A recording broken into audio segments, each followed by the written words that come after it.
Gênesis capítulo 11. Quem achou, diga amém. Quem achou aí agora o versículo 26 em diante? Você achou? Camila, eu não achei Gênesis. É o primeiro. Passa o índice, introdução, você vai ver Gênesis. Vamos lá. Diz assim o texto sagrado. Viveu Terá 70 anos e gerou a Abrão, a Naor e a Arã. Presta atenção, que eu sei que genealogia é uma coisa que às vezes dá uma preguiça, a gente só lê, mas não presta atenção. Mas eu quero que você preste atenção. Viveu Terá 70 anos e gerou a Abrão, a Naor e a Arã. Então qual é o nome do pai de Abrão, Naor e Arã? Isso. Terá gerou 3 filhos. Qual é o nome dos filhos dele? Isso. São estas as gerações de Terá. Terá gerou a Abraão, a Naor e a Arã. E Arã gerou a Ló. Sabe aquele Ló que é sobrinho de Abraão? Então, ele era filho de Arã, o irmão caçula de Abraão.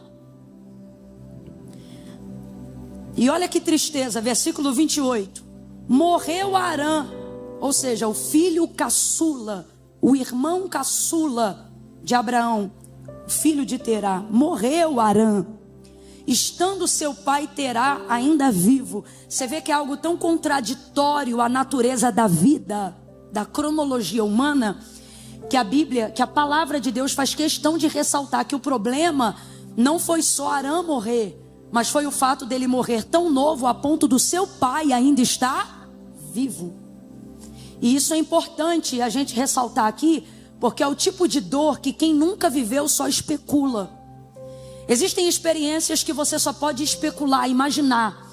Você não tem dimensão da perda, da dor, do trauma causado pela perda. Você vê que uma esposa perde o marido, ou o marido perde uma esposa, o nome é viúvo, viúva, não é?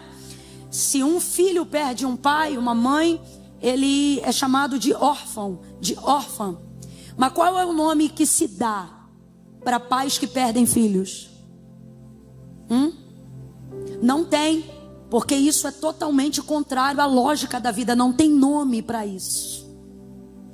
Por isso o texto está colocado dessa maneira: estando Terá, seu pai, ainda vivo na terra do seu nascimento em Ur dos Caldeus. Verso 29.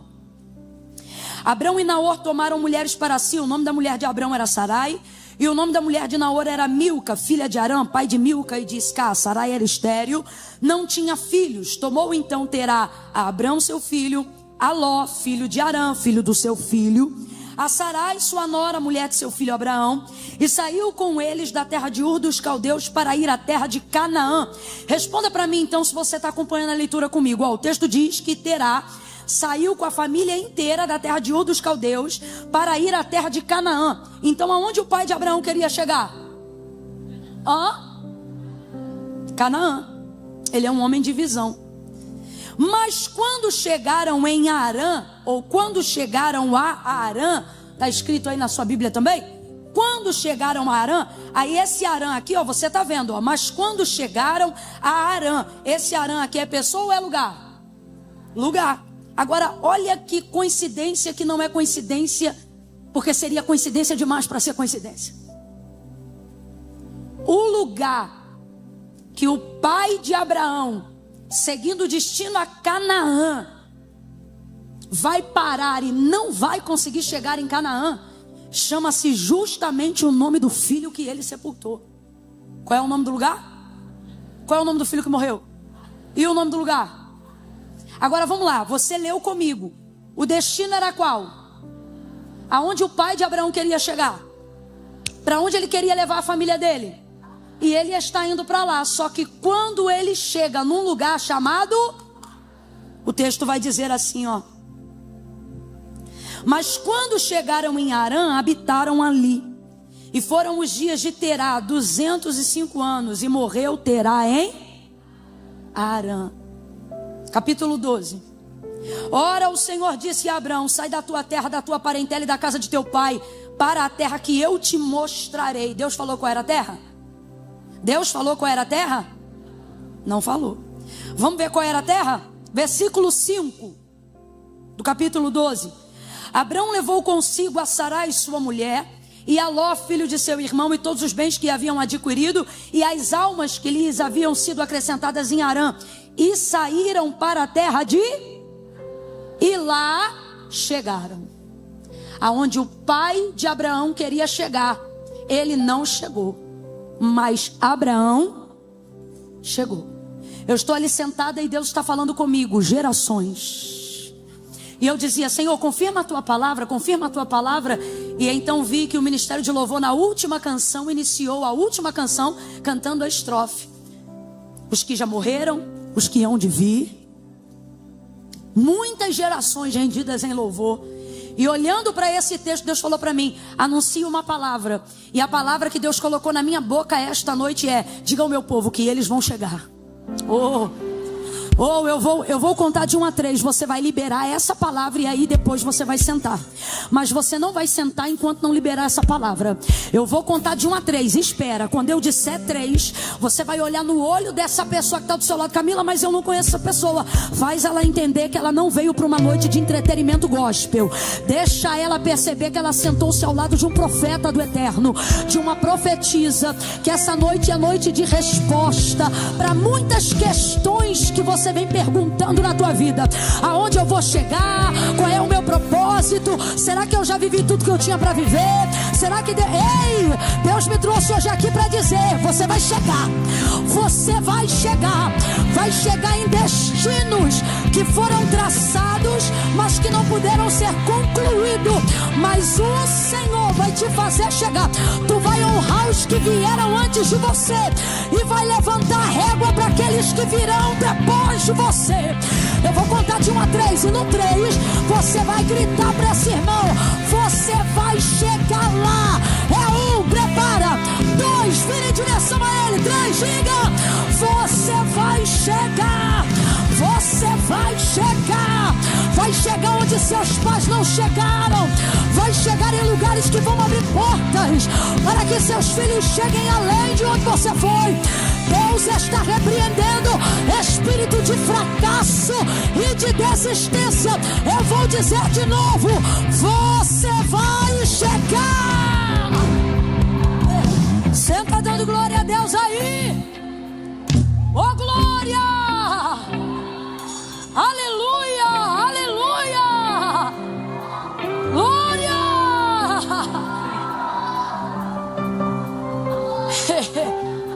Eita glória! Você vai chegar. Você está aqui pela misericórdia, mas Deus me trouxe hoje aqui para dizer, você vai chegar. Você tem questões aí de anos, sabe? Uma vida cíclica de coisas que você não rompeu. Está na terapia, mas ainda não rompeu. Está na faculdade, mas ainda não rompeu.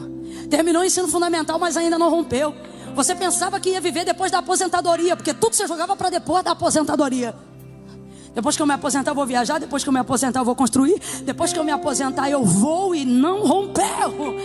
Então você tinha motivos para não se emocionar, para não deixar essa palavra tocar tua alma, que fará teu espírito. Não, Camila, eu não me emociono mais, eu não sou uma garotinha. Não, Camila, eu não me emociono mais. Você está vendo que eu estou aqui, eu não estou no Kids. Não.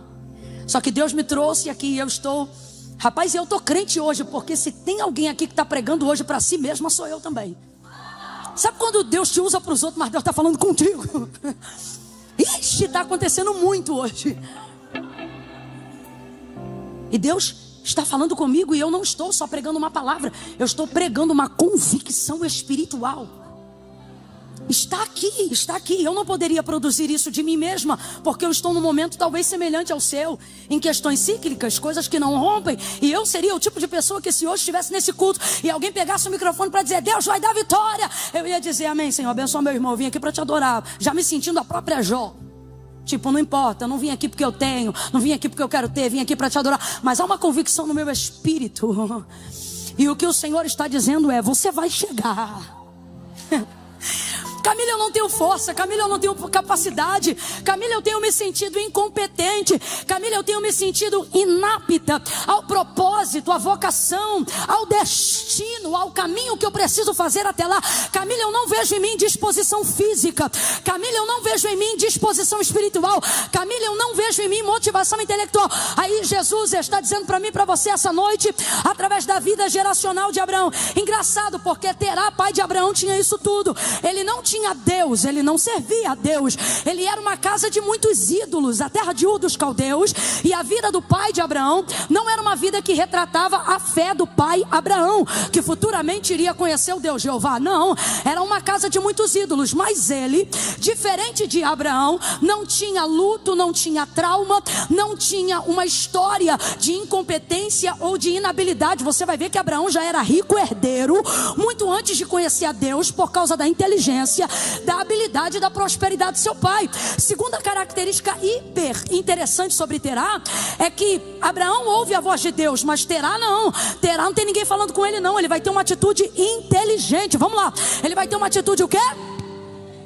Extremamente inteligente. Você vê que ele é um cara de visão. Ele é um homem que tem visão. Ele é o tipo de pessoa que vai além das circunstâncias, que levanta os olhos por cima das montanhas. Como é que a gente sabe disso? Ele está diante de um trauma, de uma situação que devastou seu emocional, sua vida, e ele vai sair da terra das suas memórias, da sua cidade pátria, porque o mesmo lugar em que ele cria seu filho caçula e ele coleciona memórias com esse filho caçula, é o mesmo lugar aonde ele vai enterrar e sepultar esse filho. Deixa estar que, além de ser caçula, porque o filho caçula, ele usufrui um tempo de qualidade que o pai não conseguiu entregar nem para o mais velho, nem para o do meio, nem para os outros que vieram antes dele. E não é porque o pai ama mais um do que o outro, mas é porque o filho caçula desfruta de uma maturidade paterna, materna, que o primogênito não teve condições de ter. Então, aquilo que você fazia na condição de mais velho e tomava uma surra logo de cara, o caçula não toma. Tanto é que a gente implica com os caçula,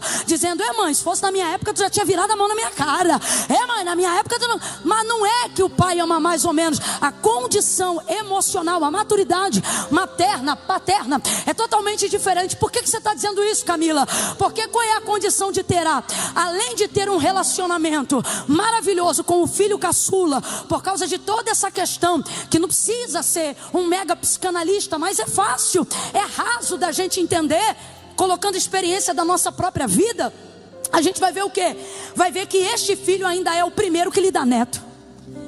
E quem já deu neto aqui para os seus pais, né? Sabe, minha mãe tem uma frase que eu adoro. Minha mãe diz assim: Camila, neto é filho sem responsabilidade.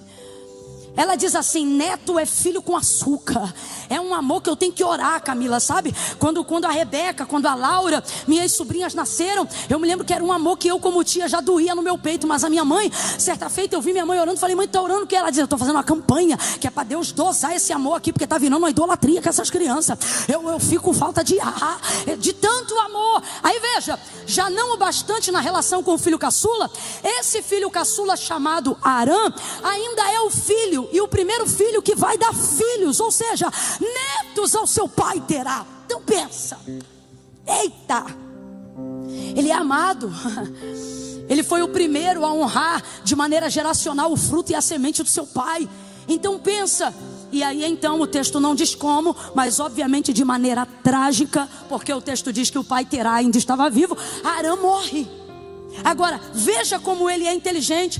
Deus não fala com ele, ele não tem um relacionamento com Deus. Certamente os olhos do Senhor estão sobre essa casa, observando Abrão, mas Terá, seu pai, não tem relacionamento nenhum com aquilo que chamamos de fé judaizante, nada. Ele não tem relação nenhuma com Iavé, o Deus Todo-Poderoso. Mas ele é um homem inteligente, ele é um homem capacitado, ele é um homem visionário, ele é um homem que às vezes a gente é crente, mas se não constitui isso, mesmo sendo crente, não conquista as coisas que podíamos conquistar. O que o pai de Abraão tem? Inteligência emocional.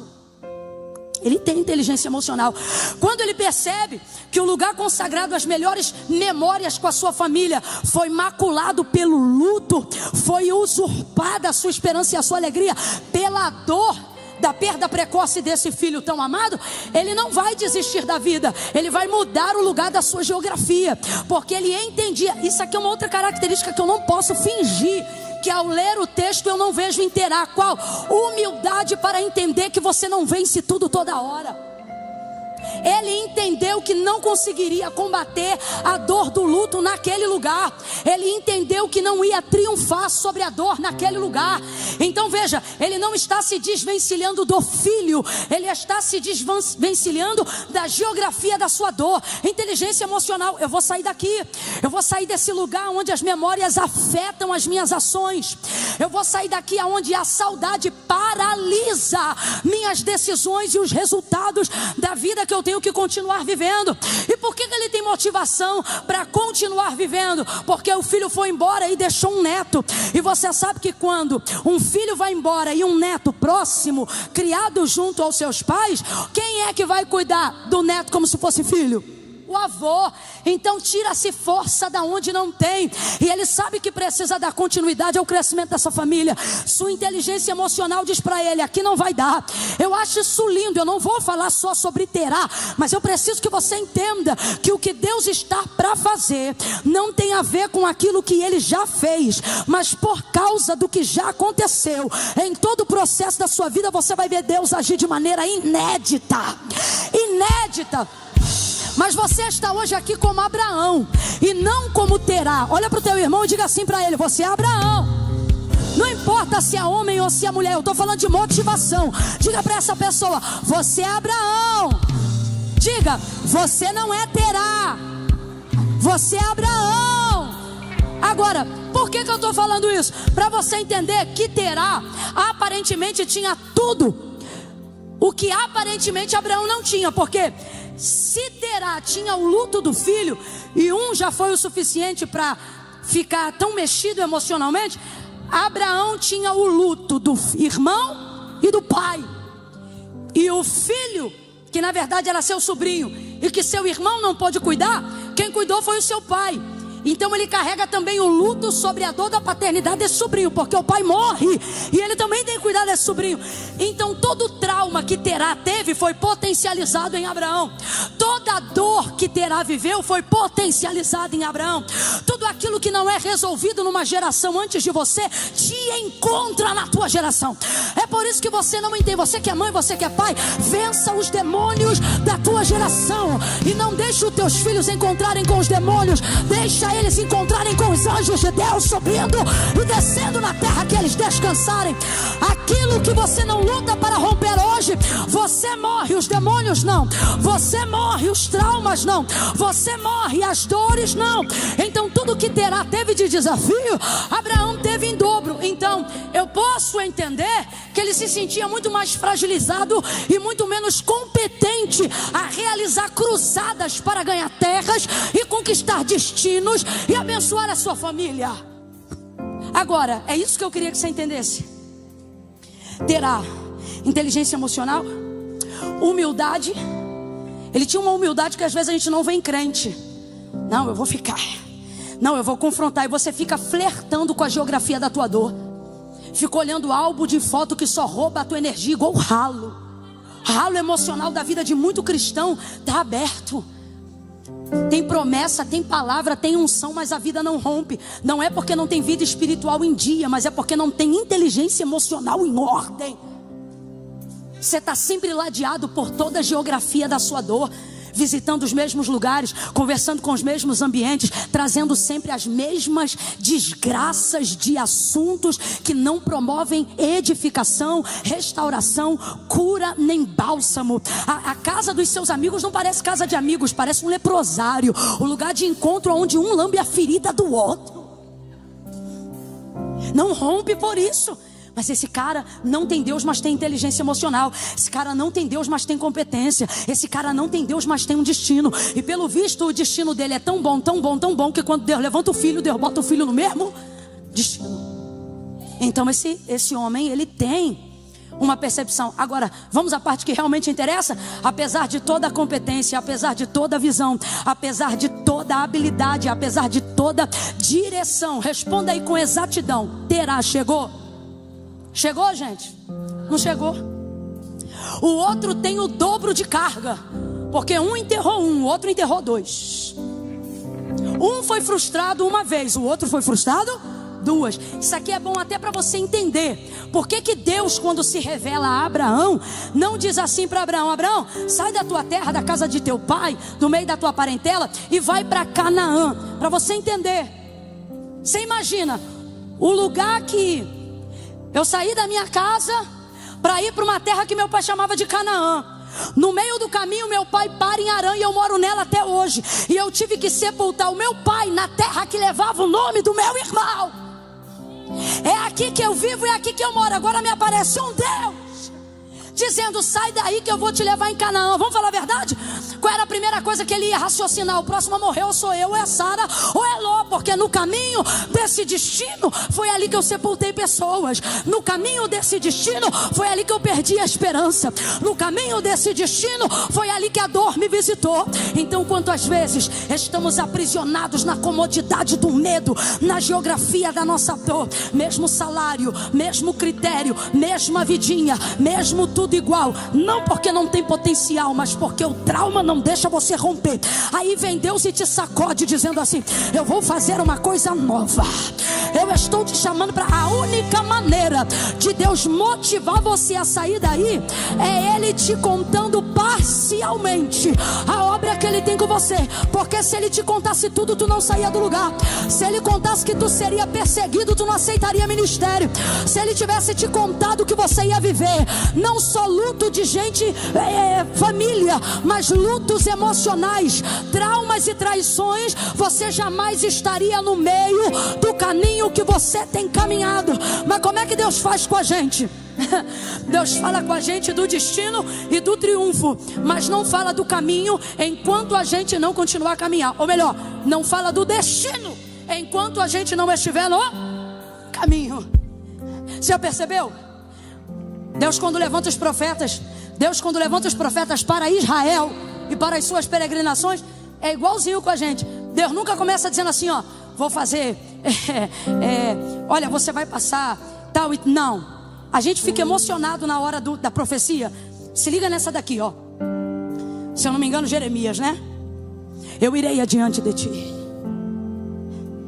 endireitarei os caminhos tortuosos, quebrarei os ferrolhos de ferro, arrebentarei os cadeados de bronze.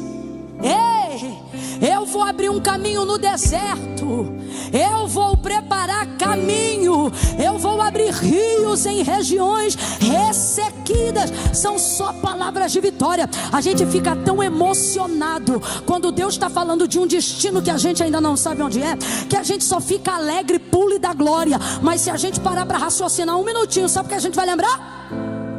E a gente vai pensar: rapaz, que lugar é esse que Deus está me levando que vai ter que endireitar? Na hora eu só dei glória, mas que caminho é esse que vai ter ferrolho, cadeado? A gente só pensa no triunfo, ó. Pelejarão contra ti, mas não prevalecerão, porque eu sou contigo para te livrar. A gente só pensa no livramento, a gente já entra na marcha. A gente acredita no sobrenatural, a gente acredita no recurso, a gente acredita em tudo e vai para casa dando glória a Deus. Mas por que Deus não diz o lugar exato do destino enquanto a gente não começa a caminhada? Porque se Deus fala antes de tocar na nossa motivação para sairmos de lá, a gente não sai. Olha para cá. Deus nunca vai tocar no teu trauma antes de tocar na tua motivação. Camila, Ele vai me curar? Ele vai. Camila, Ele vai me restaurar? Vai. Camila, Ele vai me surpreender? Também. Camila, Ele vai me conduzir? Com certeza. O que eu acho lindo de Deus é que para ninguém que Ele chamou pessoalmente, Ele disse: eu te espero lá. Não, para todos que Ele chamou, Ele disse: eu vou contigo. Isso é maravilhoso. Deus não está me esperando no destino, Ele está disposto a fazer comigo o caminho. E essa é a minha alegria, essa deve ser a sua alegria.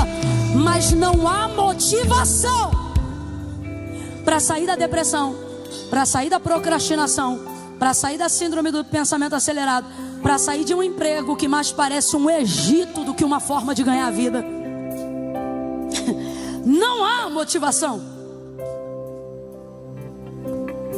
não há força, enquanto Deus não colocar em você a motivação necessária. Você já pensou Deus chegar para Abraão e falar: levanta, pega as tuas coisas, arruma tudo que eu vou te levar para Canaã? Eu tenho para mim que ele ia dizer: eu não sei que Deus é o Senhor, mas eu não vou não. Eu não vou não. Deus diz assim para ele. Agora, pense comigo. Deus já sabia que era Canaã a terra, sim ou não? Mas não fala para ele. Olha com carinho para quem está do seu lado e diga assim para essa pessoa: Deus. Não, você não olhou, estou te dando uma chance. Vai, diga: Deus não te contou tudo.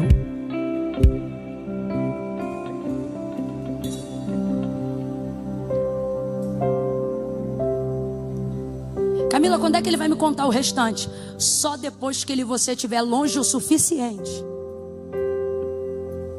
que não possa mais voltar. Eu não sei qual foi o momento exato que Deus disse para Abraão que era Canaã, mas eu não tenho dúvida que foi depois da mudança já estar totalmente nos bois, nos cavalos, nos carros.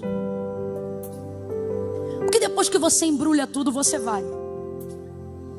Depois que você arrebenta com as pontes do passado, você vai.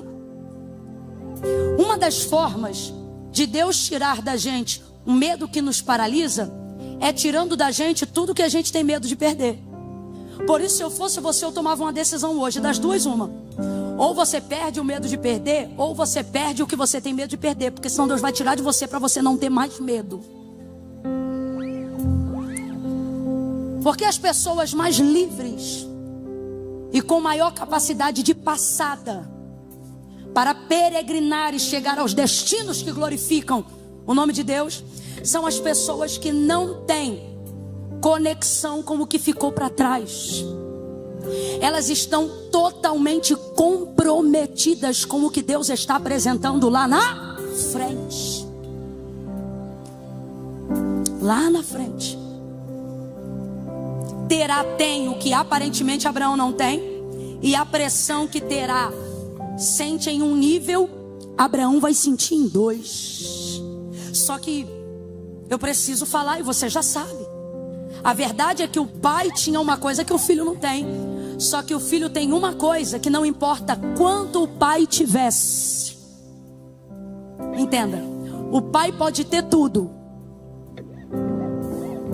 Sem Deus, tudo isso foi reputado a nada. O filho aparentemente não tem, mas com Deus ele pode. O pai tem a visão, o pai tem o destino, o pai tem a direção, o pai tem a inteligência, o pai tem a competência, mas o pai não chega. O filho está naquela terra como se não tivesse mais para onde ir, nem destino e nem direção. Deus aparece e lhe dá um destino. Agora eu não estou falando de Abraão, eu estou falando da gente. Você pensa: Camila, eu não tenho a metade da disposição das pessoas que eu admiro. Camila, eu não tenho metade da competência das pessoas que me inspiram.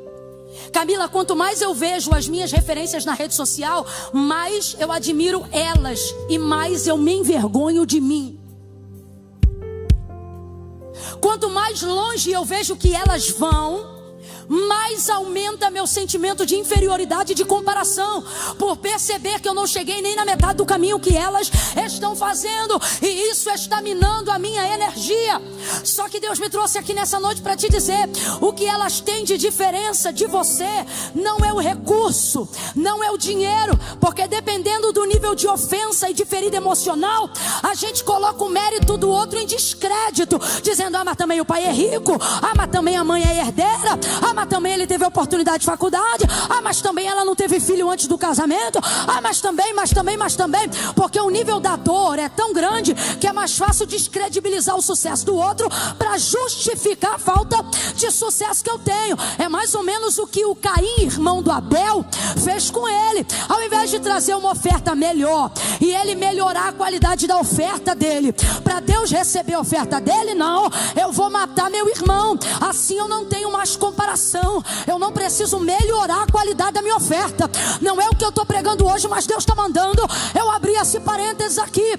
Pare de desqualificar as conquistas das pessoas que estão em lugares de maior relevância em relação a você. Ao invés de matá-las com fofoca, com difamação, com mentira e com comparação, melhore a qualidade da tua entrega. Que Deus também honra você, levanta você e direciona você. Fecha o parêntese. Então olha a situação de Abraão. Ele não tem aparentemente tudo que o pai tem, mas ele tem aquilo que o pai nunca teve: Deus. Todas as pessoas que te inspiram, todas as pessoas que de alguma maneira te dão ou são referência para que você chegue um pouco mais além de onde você já tem chegado, Deus está dizendo para a gente aqui nessa noite: o diferencial delas não foi o dinheiro, não é a faculdade, mas ainda que seja, qual é o seu diferencial? Deus nos trouxe hoje aqui para dizer: seu diferencial sempre fui eu. Sou eu que abro porta para você. Seus recursos não são como os recursos do mundo. Seu dinheiro não é como o dinheiro do mundo. Sua administração não é como a administração do mundo. Seu caminho não é como o caminho do mundo. Seu destino não é como o destino do mundo. Então pare de utilizar uma comparação mundana para justificar uma frustração, uma angústia que na verdade, pasme, é Deus que está produzindo em você. Para você entender que o recurso que você precisa não está no plantão que você vai dobrar. Para você entender que o recurso que você precisa não está em uma vida de ativismo acelerada o tempo todo. Aí você diz: mas Camila, eu conheço pessoas que usaram este método ativista e devastador, e elas chegaram sem famílias, chegaram sem ter alguém para entregar o primeiro pedaço de bolo, chegaram sem ver seus filhos crescerem, chegaram com o pai para um lado, mãe para o outro, filho para o outro, e alguém que não quer ver ou a cara do pai ou a cara da mãe, chegaram tendo o vizinho como alguém mais próximo do que o próprio pai, chegaram tendo na babá alguém mais próximo da sua família do que a própria mãe. Eu vou falar como se me deu ordem o Senhor: é assim que você quer chegar? Não. Primeiro, não queremos chegar sem a nossa família. Porque, irmão, só quem já viajou para fora ou já comeu uma coisa que a família não podia comer, que vai saber o que eu estou falando agora. Você está num lugar bonito. É maravilhoso, você se sente privilegiado, mas você pensa na hora: queria que fulano, ciclano e ciclano estivesse aqui. Você pode estar em companhias excelentes comendo uma iguaria. Se for uma coisa muito especial que você não tem condições de comer ou de ver sempre, você pensa na hora: se eu pudesse, levava um pedacinho para fulano. Verdade ou mentira, gente? Verdade ou mentira? Você não pode querer chegar sem sua família. Pastor Josué Gonçalves, eu me lembro que ele popularizou uma frase que virou um bordão entre nós maravilhoso: que nenhum sucesso compensa o fracasso de uma família. É lindo como Terá preserva a família, e é lindo como isso vai para Abraão. Ele se muda do lugar da sua dor, mas se muda com a sua. Ele certamente está vivendo a prévia de um quadro depressivo, mas está vivendo com a sua. Ele quer sair daquele lugar, mas ele não vai sair sozinho, ele vai sair com a sua. Deus está dizendo: passe o que tiver que passar, mas passe com a sua. Sofra o que tiver que sofrer, mas sofra com a sua. Aguente o que tiver que aguentar, mas aguente com a sua. Deus te trouxe aqui nessa noite para dizer: o destino que eu tenho para você só vai valer a pena se você chegar com a sua. Estamos vivendo o maior período de degradação da família. Não tá bom, separa. Não gostou, interna. Seu pai é assim assado, esquece ele em algum lugar. Sabe? Soluções rápidas para problemas profundos que só geram mais problemas. Só que Deus está dizendo aqui para nós: esse homem nem Deus conhecia, mas eu acredito que por respeitar muitos princípios era tão visionário. Qual princípio ele respeitou? Seja o que for, venha o que vier, passe o que eu passar, doa o que doer, vai ser junto com a minha família. Sai, Terá, então de lá. Está caminhando, mas quando ele chega naquela região geográfica que se chamava Harã, ele trava. E por que ele trava? Porque você não pode flertar com aquilo que você ainda não venceu. O problema aqui não é Arã estar no caminho. Você quer que eu te diga qual é o problema aqui? O problema é que Arã deveria ser um lugar de passagem. Completa aí para mim, por favor. Arã deveria ser um lugar de... Vamos. Arã deveria ser um lugar de... Só que ele decidiu passar a noite lá. Ele não decidiu montar acampamento permanente em Arã, porque o destino era Canaã. Mas sabe aquela coisa? Só hoje para matar a saudade? Só hoje porque deve ter algum sinal ou significado? Isso sou eu que estou falando. Uma coisa é certa: o lugar que deveria ser um trânsito passageiro se tornou o lugar onde ele armou a tenda do acampamento para passar aquela noite, e depois a outra noite, e depois a outra noite. E Arã não é uma terra ruim. Redobre a sua atenção, porque eu vou descortinar um plano do inferno na tua vida para esse ano agora. Arã não é ruim. Me ouça com atenção e complete para eu ter certeza que você está acompanhando a mensagem. Ele parou em Arã e ficou 1 dia, 2, 3, e no final estava morando ali. E por que ele está morando ali? Porque Arã não é um lugar, Arã não é ruim. Não tem água como Canaã, mas tem água. Não tem frutos do tamanho como Canaã, mas tem frutos. Não é uma terra boa como a terra de Canaã, irmão. Canaã é uma terra muito boa, não só porque foi escolhida por Deus para ser dada a herança de Abraão e Israel, mas porque ela em si, materialmente, já era uma terra muito boa.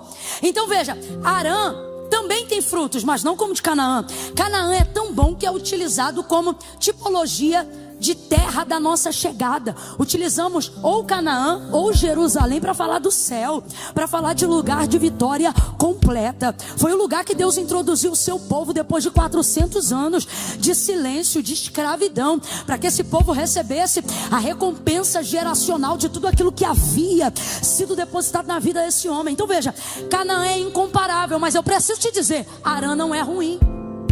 Arã não é ruim. Arã tem água, Arã tem terra, Arã é lugar de agricultura, Arã tem plantio. Arã não é ruim. Olha para alguém aí, pregue, me ajude a pregar. Diga, Arã não é ruim. Diga, Arã não é ruim. Só que olha para cá, se você voltar seus olhos para Canaã, você vai entender que não é sobre Arã não ser ruim, é sobre Canaã ser... Isso, vem comigo, vamos lá. Não é sobre Arã não ser ruim, é sobre ter certeza que Canaã é... De novo. Não é sobre Arã não ser bom, é que Canaã é... Só que quando você está no caminho do seu destino, do seu chamado, da sua vocação, da restauração da sua família, da sua prosperidade financeira, do compartilhamento da visão que Deus te deu ao mundo, seja qual área for que Deus esteja te conduzindo neste ano de 2025, quando você está no caminho para lá, quando você está vivendo lutas, mas está caminhando para lá, está num sábado de feriado, mas veio ouvir uma palavra porque está caminhando para lá, quando você está em angústia, mas está caminhando para lá, está confuso, mas não desistiu do chamado e está caminhando para lá, está passando crises, mas está caminhando para lá. Quando você estiver fazendo essa caminhada, você será experimentado nela. Então Satanás, guarde isso. Satanás não vai aparecer para você com cauda, com chifre, com tridente. Não vai. Você sabe onde você vai chegar. Ele não vai aparecer no escuro. Isso não é o suficiente para te tirar da visão do negócio que Deus te deu, da família que você está construindo, do ministério que Ele te entregou. Deus te impactou com a visão. Então isso não será o suficiente. O que Ele vai fazer então? Ouça. Ele vai se manifestar com sofisma. Sofisma. Qual é a palavra? Segura só um minutinho para eles ouvirem isso no seco. Qual é a palavra? Sofisma. O que é sofisma? Sofisma é uma mentira? Não. Sofisma é uma verdade? Também não. Sabe o que é o sofisma? A grosso modo, é uma informação que contém um pouco de verdade e também contém um pouco de... Aí eu te pergunto, isso é verdade ou mentira? Não é sofisma. Acabei de te ensinar, menino. Nunca confunda. O que é mentira? O avesso da verdade. O que é verdade? Aquilo que nada pode contra ela porque é fato, o avesso do engano. E o que é sofisma? A melhor maneira de confundir um crente na fase que você está. A melhor maneira de confundir alguém na fase que eu estou. E o plano do inferno é este. Não diga para ela a verdade, porque senão você vai confirmar a palavra que Deus liberou. Também não diga mentira, porque ele conhece a verdade e vai saber que você está dizendo. Vamos fazer Vamos botar um pouco de verdade. E vamos botar um pouco de engano. Como é que um crente para a caminhada? Ele não para quando ele é confrontado. Para quando ele é provado. Sabe quando um crente para? Quando ele fica confuso. Irmão, enfermidade não para um crente que sabe o que quer. Irmão, perseguição não para um crente que sabe para onde vai. Só que quando as informações nos ares e na terra começam a entrar em processo de sofisma, um pouco de verdade, um pouco de mentira. É por isso que eu não gosto de gente que aceita profecia de quando o profeta acerta 80%, mas erra 20%. Me irrita. É muita sede de querer acreditar em tudo. Vou te dar um exemplo, falar rasgado. Você está fazendo cara de que não sabe do que eu estou falando, mas tu sabe. Aparentemente Deus pega alguém e usa alguém pra gente. Aí a pessoa fala uma informação. Batata, cara, isso aí serve pra mim, é isso. Manda mais uma. Meu Deus, está tudo batendo, tudo batendo. Manda mais uma. Ai, que confirmação, você já está chorando, dizendo, meu Deus. Ai, deixa falando comigo. Mais uma. Certo? Mas daqui a pouco entrega um troço atravessado que não faz sentido. Não confirma, não testifica. E aparentemente não era para você. Eu já vi acontecer do meu lado. A pessoa vem e entrega uma coisa, bate. Mais uma coisa, bate. Mais uma coisa, bate. Meu Deus, minha mãe solteira, esperando no Senhor há 28 anos. Meu pai falecido. Aí eu me lembro que uma vez uma moça veio. Minha mãe é muito efusiva no espírito. Minha mãe é sanguínea hemorrágica. E aí ela no culto chorando. Daqui a pouco veio uma profeta. E falou uma coisa, minha mãe. E aparentemente tudo batendo. Daqui a pouco ela diz assim: e aquele que tem levantado a mão contra ti para te agredir? Aí minha mãe: oi. Não para agredir, mas tudo que minha mãe queria há mais de 20 anos era uma mão. Não tinha mão, não tinha nada. Não tinha nem como ter agressão, porque eu não tinha nem mão. Não tinha nada. Não bateu. Ah, mas bateu o restante. Ah, até ali o vaso falou, foi de Deus. Depois foi da carne. Ok, cada um com a sua opinião. Mas sabe qual é o resultado final? Depois que termina tudo. Porque seria bom se dissesse assim, ó: até aqui foi Deus que falou, agora sou eu que estou dizendo, tá? Aí beleza. A gente pegava a informação e separava. Mas não. Traz uma confusão na nossa cabeça. E aí eu te pergunto: é verdade? Não, porque nada pode contra a verdade. É mentira descarada? Também não, porque bateu uma parte. Então o que é isso? Tu acha que Satanás tem medo do culto? Não vigia não, para ver se ele não senta do teu lado aí na cadeira. A irmã diz: ele está amarrado. Irmão, tem que vigiar. Eu tenho que saber qual é o destino. Quando eu conheço a voz de Deus em casa, eu não me confundo com o que Ele fala na rua. Não importa pela boca de quem Deus esteja se manifestando. Então, na fase que eu e você estamos, Satanás não vai entrar com mentira. Satanás não vai entrar, não, ele vai chegar com sofisma. Ele vai pegar um pouco de verdade, vai pegar um pouco de mentira, vai fazer uma salada e vai te deixar confuso, para que você fique atônito. Vou ou não vou? Então é de Deus ou não é? Então eu faço ou não faço? E com isso, passou um ano e tu está parado. Agora, por que isso vai acontecer com Terá? E aí eu volto a Terá e não a comparação da nossa vida, porque Terá não era crente. Mas você vai entender o que eu estou falando aqui no profético. Qual é o problema? Por que a gente fica assim? Porque a gente acomoda um pouco do que a gente quer com um pouco do que a gente queria ter, mas não tem, e se satisfaz num lugar que Deus não falou. O que é Arã na nossa vida hoje em comparação à vida de Terá, que é a lição que Deus está nos dando hoje como resposta para como o ano de 2025 será conduzido na nossa vida depois dessa noite. A ideia de que eu não vou dar um lugar ruim, contar uma mentira para ele. Eu só vou preparar uma cama quente. Não é o salário que Deus prometeu, mas é um salário que eu posso pagar. Não é a casa que Deus falou, mas é uma casa que vai acomodá-lo. Não é o carro que Deus disse, mas é um carro que vai acomodá-lo. Não é o ministério que Deus disse que ele ia viver, mas é uma forma de protelar a entrega dele para Deus enquanto eu coloco ele num lugar de comodidade confortável. Porque num espinheiro, meu filho, você procura um lugar, mas numa caminha gostosa, com água, com fruta, com suquinho, com tudo, você diz, dá para ficar mais um dia. E é nesse lugar que alguns de nós têm morado.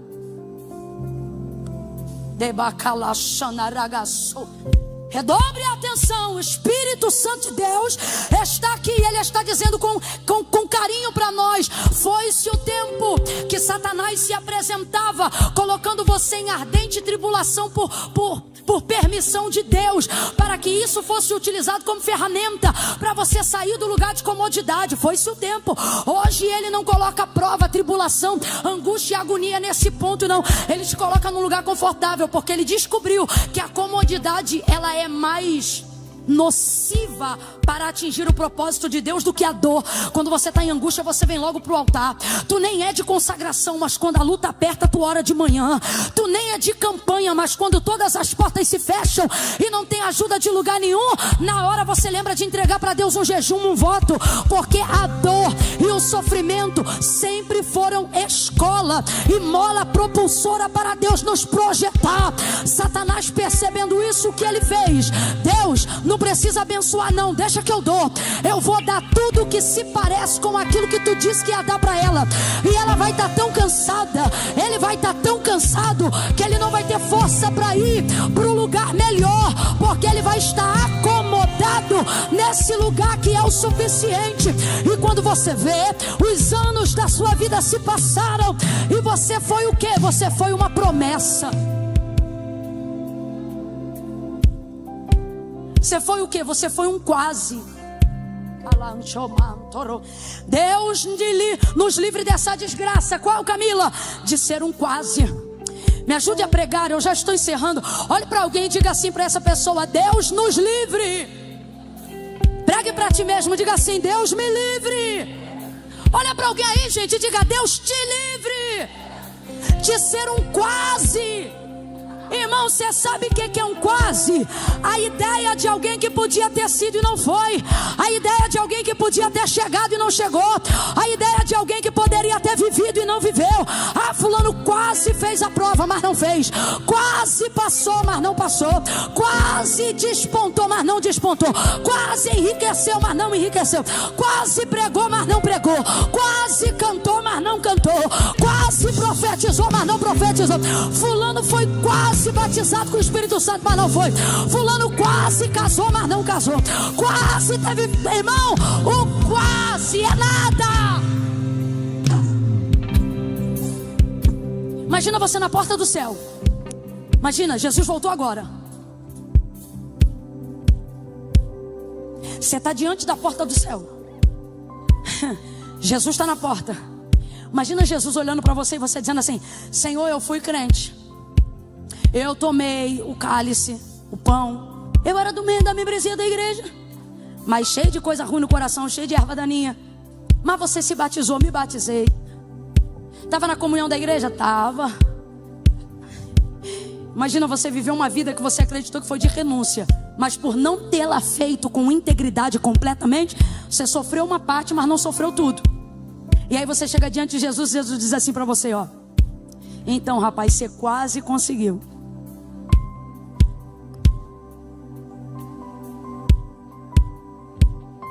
Não, isso é no seco, isso é no seco. Isso é no seco, nego, isso é no seco. Imagina. Você quase conseguiu. No seco, para eles sentirem. Segura, segura. Isso vai ser assim. Imagina. Você falar assim: ah, eu não servia direito, mas o Senhor viu que eu servi um pouco. Eu não orava direito, mas o Senhor viu que eu orei um pouco. Eu não lia muito a Bíblia não, mas o senhor via que de vez em quando eu lia.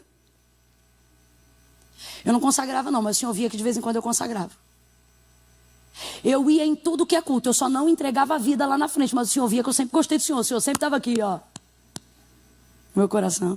Imagine Jesus olhando para mim, para você. Tá repreendido. Para mim não, para você. Quem tá ligado falou, para mim também não. Não, tu não estava ligado, tá falando agora.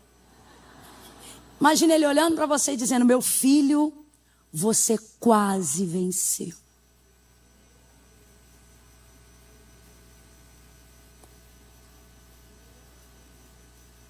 Eu estou em silêncio de propósito. Minha filha, você tá vendo aqui? Imagina ele abrindo a porta dizendo: olha isso aqui, fazendo igual o Lázaro lá que viu. Olha isso aqui. Meu Deus, o que o olho não viu, o ouvido não ouviu, agora você está ouvindo, agora você está vendo. Aí quando você se prepara para entrar, ele diz assim: tá vendo isso aqui? Tu quase ia herdar. Mas agora tu vai para lá, ó. Aí tu olha para o outro lado. Aonde o verme não morre e o fogo não apaga. Já se queimou com o vapor do ferro ou da chaleira? Doeu, não doeu? Foi só um segundo. Imagine tormento eterno. Camila, por que você está falando isso? Irmão, não sou eu, é a Bíblia, eu só estou pregando. E como que estamos sendo conduzidos para lá se não vigiarmos? Não é com chifre, nem com cauda, nem com propostas indecentes. Porque na fase que estamos, reconhecemos chifre, cauda, tentações e propostas indecentes. Então, como conduzir essas pessoas a uma mediocridade espiritual, intelectual, a ponto de que suas mentes sejam cauterizadas para que elas jamais vivam Canaã? Para que elas jamais cheguem no lugar do cumprimento da promessa, para que elas sejam a vida inteira apenas uma promessa. Como? Coloque elas em Arã. Faça elas passarem uma noite e será o suficiente para uma queda eterna. Por quê? Porque a primeira parte, oferecer o cardápio da queda, é do demônio. Fazer o pedido é com a gente. Deus me trouxe aqui nessa noite para dizer para quem está indo para Canaã: não flerte em Arã. Não troque olhares em Arã. Tem um órgão pesado, uma coisa meio Potterhouse, igreja americana, uma coisa que dá medo com poder ao mesmo tempo. Tipo glória de Deus. Se tu tiver aí, chama. É isso mesmo. Eu já fico americana.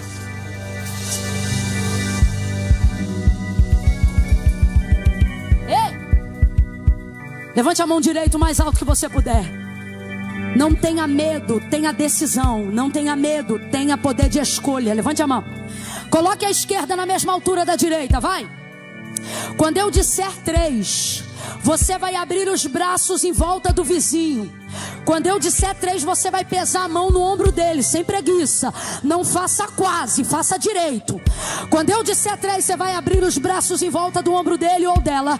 Vai deixar essa pessoa sentir o peso da mão, da sua mão e da unção que você carrega no ombro dele ou dela. E você vai dar um susto santo, porque este tópico é despertamento e é livramento para a nossa vida. Satanás não vai te enganar e você não vai caminhar apenas uma milha, mas vai caminhar 2 até chegar ao destino que o Senhor falou. Quando eu disser 3, você vai impor as mãos sobre ele, sobre ela, e vai dizer para esta pessoa: corre de Arã. E vai sacudir ela e vai dizer: corre de Arã. 1, essa noite é noite de livramento. 2, a comodidade não vai atrapalhar seu sucesso. Deus não vai deixar você terminar a trajetória morno. 2,5, vai baixando a mão, vai baixando a mão. 3, diga: foge de Arã, foge. Sacode ele e diz: corre, corre, corre de Arã, corre. Camila, mas aqui tá bom, me ajude a pregar. Sacode ele e diz assim: Canaã é melhor.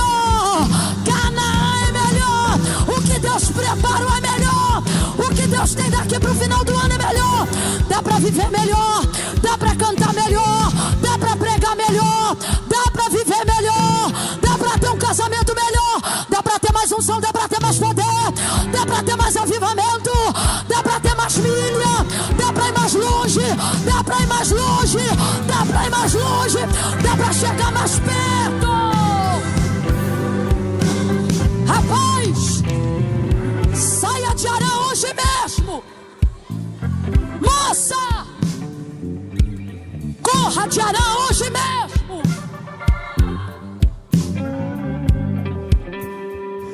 Ainda bem que eu vi. Hoje mesmo. Vou falar como boa carioca. Já falei cara, devo ter escandalizado os dois. Desculpa, é coisa de carioca. Vaza! Sai fora de Arã. Não, Camila. Arã não tem meu coração, não. Eu só guardei o telefone aqui. Guardou pra quê? Não, Camila, eu não tenho o telefone guardado, não. O problema é que Arã tem meu telefone. Troca de chip. Muda o telefone, corre de Arã.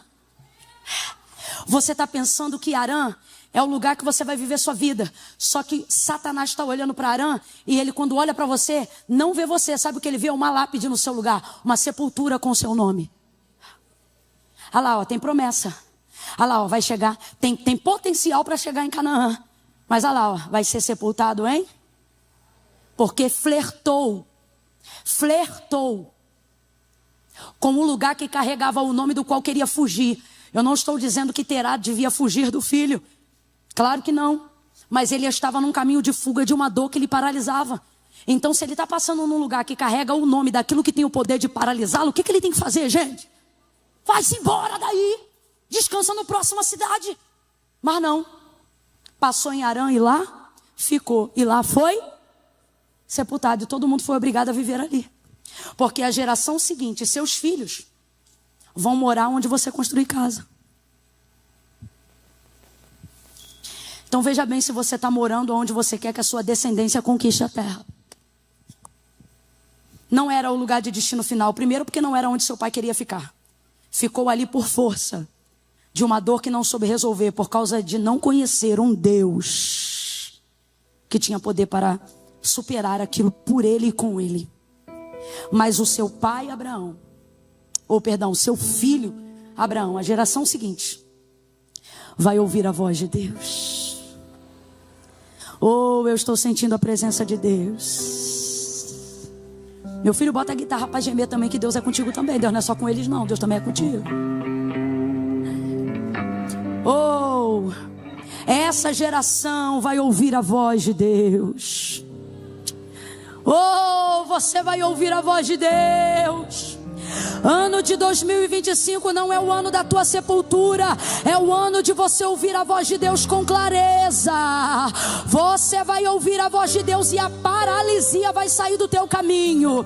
Você vai ouvir a voz de Deus e a apostasia não vai encontrar seu endereço. Eu estou profetizando, se eu não estivesse falando, mas eu estivesse debaixo desta profecia, eu estava glorificando a Deus como Abraão glorificou.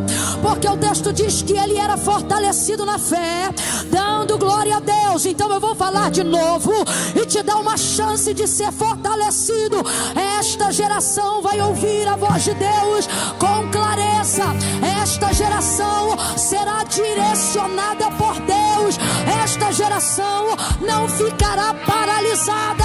A tua casa não vai morrer. Aonde terminaram os teus pais, por melhor que tenham sido os seus pais, Deus me trouxe aqui para dizer: em ti eu vou além, em ti eu vou além. Eu vou te sacar da minha aljava e eu vou acertar o alvo. E neste caminho, neste ano, quando alguém te perguntar qual é o teu nome, você vai dizer: flecha do Senhor, porque Deus vai usar minha vida para atingir o alvo da minha geração.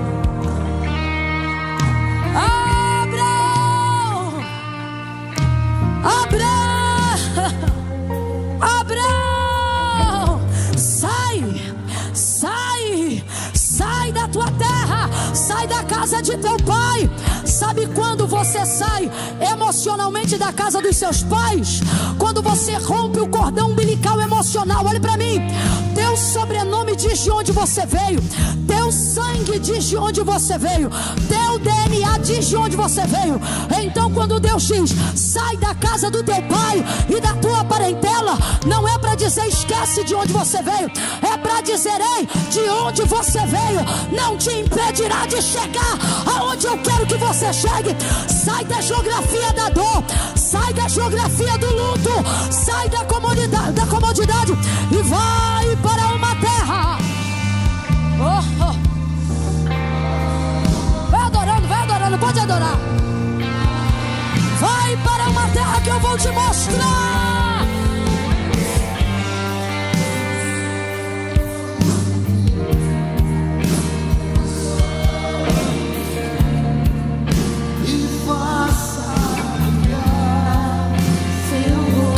Cante com pressão, cante crendo, cante.